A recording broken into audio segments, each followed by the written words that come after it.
नमस्कार दोस्तों, आप सभी का स्वागत है मेरे YouTube चैनल पर। आज हम इस वीडियो में DIT+B के एग्ज़ाम में पूछे गए प्रीवियस ईयर क्वेश्चन पेपर को देखेंगे, जो कि TGT मैथ का है, जिसका एग्ज़ाम 13 नवंबर 2025 को हुआ था।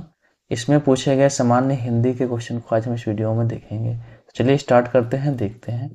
क्वेश्चन नंबर 1, निम्नलिखित लोकोक्ति का विकल्प में से उचित उत्तर चुनें। तो लोकोक्ति पूछा गया आपसे। खूंटे के बल बछड़ा कूदता है, मतलब किसी अन्य के बल पर शक्ति प्रदर्शन करना। ऑप्शन नंबर 1 राइट आंसर है। आगे देखते हैं क्वेश्चन नंबर 2, दिए गए वाक्य के किस भाग में त्रुटि है? मेरा यह पुनीत कर्तव्य है। पुनीत कर्तव्य, तो यहाँ पर पुनीत में क्या है? त्रुटि है। पुनीत को कैसे लिखा जाएगा? ऐसे, ठीक है, पुनीत कर्तव्य है। तो त्रुटि किसमें है? ऑप्शन नंबर 4 पुनीत में। आगे देखते हैं क्वेश्चन नंबर 3, निम्नलिखित में से किस एक वाक्य में चट पर्याय का प्रयोग नहीं हुआ है? चट मतलब क्या होता है? जल्दी, झटपट से, ठीक है। तो यहाँ पर देखो, वह एक विधा में प्रवीण है, तो इसमें चट का प्रयोग नहीं किया गया है, ठीक है। इसमें देखो, शीघ्र घर पहुंचो, इसमें चट का है। शीघ्र मतलब चट, जल्दी करो नहीं तो बस छूट जाएगी, इसमें भी जल्दी क्या है? चट है। फौरन कार्यालय में आ जाओ, ये भी चट का पर्यायवाची है। तो किसमें नहीं है? केवल कथन 1 में नहीं है, ठीक है। तो इसलिए ऑप्शन नंबर 3 राइट आंसर होगा 1। आगे देखते हैं क्वेश्चन नंबर 4, निम्नलिखित विकल्पों में से उचित विकल्प का चयन कर वाक्य पूर्ण करें। मैं डैश आ रहा हूँ, निरंतर आ रहा हूँ, नहीं। तत्पश्चात, कभी, अभी आ रहा हूँ, मैं अभी आ रहा हूँ। तो ऑप्शन नंबर 4 राइट आंसर होगा। आगे देखते हैं क्वेश्चन नंबर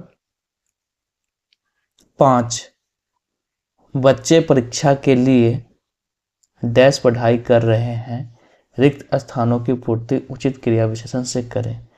तो बच्चे परीक्षा के लिए बेईमानी, बेईमानी तो होगा नहीं, मेहनताना भी नहीं होगा, लगन से पढ़ाई कर रहे हैं, ठीक है। तो ऑप्शन नंबर 3 राइट आंसर होगा, लगन से पढ़ाई कर रहे हैं।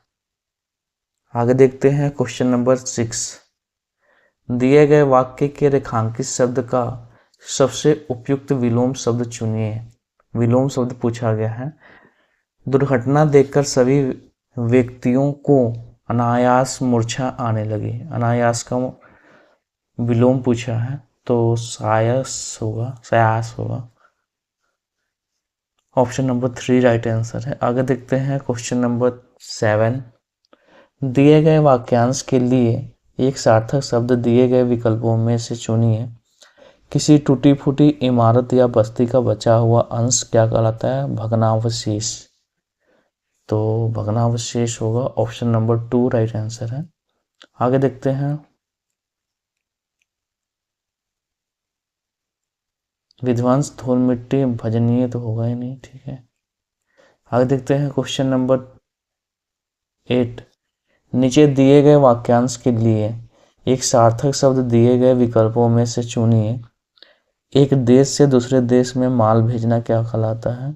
निर्यात, एक्सपोर्ट करना। दूसरे देश में अपने देश में माल लाना क्या होगा? आयात होगा, ठीक है। आगे देखते हैं क्वेश्चन नंबर 9, निम्नलिखित वाक्य खंड को सही क्रम में लिखें। तो देखो, शत्रु को अधीर व्यक्ति ही मार सकता है, तो ये हमारा पहला ही हमारा सही है, ऑप्शन नंबर 1 राइट आंसर है।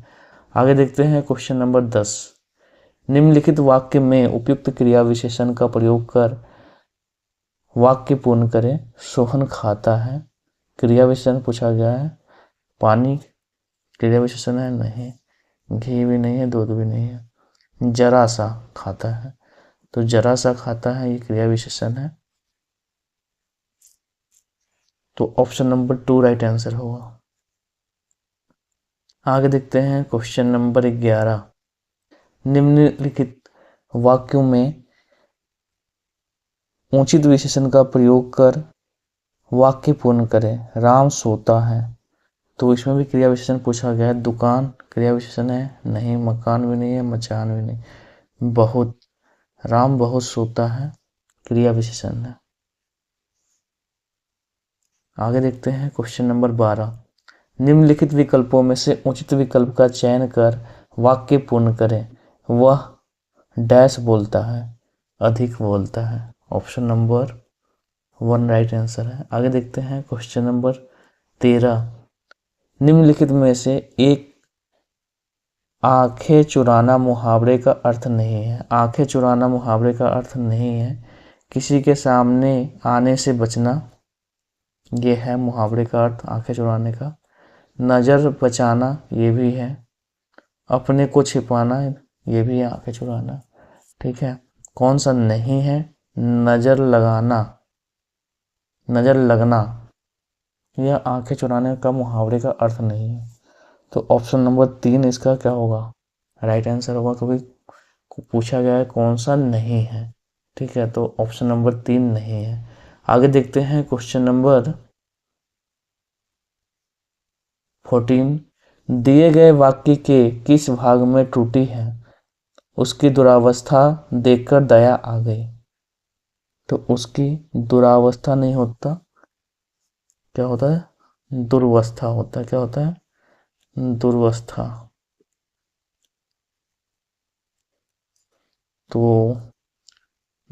ऑप्शन नंबर 3 दुरावस्था में त्रुटि है। आगे देखते हैं क्वेश्चन नंबर 15। निम्नलिखित वाक्य खंड को सही क्रम में लिखिए। हमें प्रदान करना से निवेदन चाहिए, तो ये तो नहीं होगा। हमें प्रधान से निवेदन करना चाहिए। ठीक है, तो ऑप्शन नंबर 2 राइट आंसर है। आगे देखते हैं क्वेश्चन नंबर कॉम्प्रिहेंशन का है, गद्यांश, तो इसे पढ़ना पड़ेगा एक बार। आइए पढ़ते हैं। देखो, दिए गए गद्यांश के आधार पर निम्नांकित प्रश्न के उत्तर दीजिए। तो पितृसत्ता समाज में सत्ता और नियंत्रण की एक जटिल और रहस्यमय संस्था है। पितृसत्ता एक पुरुष प्रधान संरचना का प्रतीक है, जिसका एक लंबा इतिहास है और दुनिया के हर समाज में मौजूद है। 10 में से 9 भारतीय इस धारणा से सहमत है कि एक पत्नी को हमेशा अपने पति की बात माननी चाहिए। आज भारतीय महिलाओं को राजनीतिक नेताओं के रूप में स्वीकार करते हैं, मगर ज़्यादातर पारिवारिक जीवन में पारंपरिक महिला भूमिकाओं का पक्ष लेते हैं।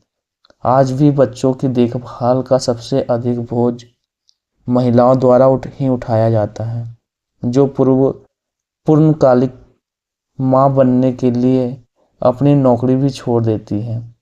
वे मानते हैं कि पारंपरिक बाल देखभाल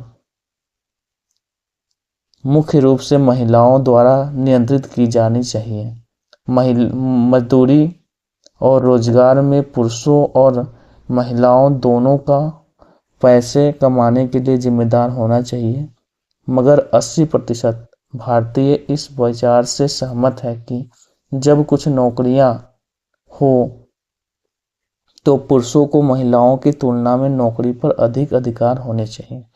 यही कारण है कि भारत में महिलाओं की श्रम शक्ति की भागीदारी बहुत ही कम है। तो आइए देखते हैं क्वेश्चन। पितृसत्ता किस प्रकार की सामाजिक संरचना का प्रतीक है? बालक प्रधान संरचना? नहीं। वृद्ध प्रधान संरचना? नहीं। महिला प्रधान संरचना? नहीं। पुरुष प्रधान संरचना? ऑप्शन नंबर 4 राइट आंसर है। आगे देखते हैं क्वेश्चन नंबर 17। गद्यांश के अनुसार कितने भारतीय इस बात से सहमत है कि पत्नी को हमेशा पति की बात माननी चाहिए? 5 में से 4, 10 में से 9। ठीक है, यहाँ पर देखो 10 में से 9। यहाँ पर आप जब देखोगे ना, 10 में से 9 भारतीय इस धारणा से सहमत है कि, ठीक है, यहाँ पर लिखा हुआ है। आगे देखते हैं क्वेश्चन नंबर 18। पारिवारिक जीवन में भारतीय समाज किस प्रकार की महिला भूमिकाओं का समर्थन करता है? उदार भूमिकाओं का, आधुनिक भूमिकाओं का, पारंपरिक भूमिकाओं का? पारंपरिक भूमिकाओं का। ऑप्शन नंबर 3 राइट आंसर है। आगे देखते हैं, गद्यांश के अनुसार बच्चों की देखभाल का प्रमुख उत्तरदायित्व किस पर डाला जाता है? महिलाओं पर। ऑप्शन नंबर 3 राइट आंसर है। आगे देखते हैं क्वेश्चन नंबर 20। गद्यांश के अनुसार भारत में महिलाओं की श्रम शक्ति भागीदारी क्यों कम है? पुरुषों को नौकरी में प्राथमिकता मिलने के कारण।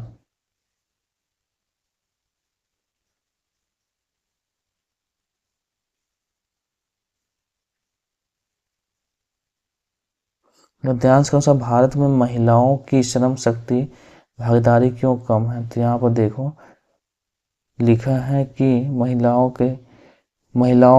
देखो यहाँ पर लिखा, महिलाओं की तुलना में नौकरी पर अधिक अधिकार होने चाहिए।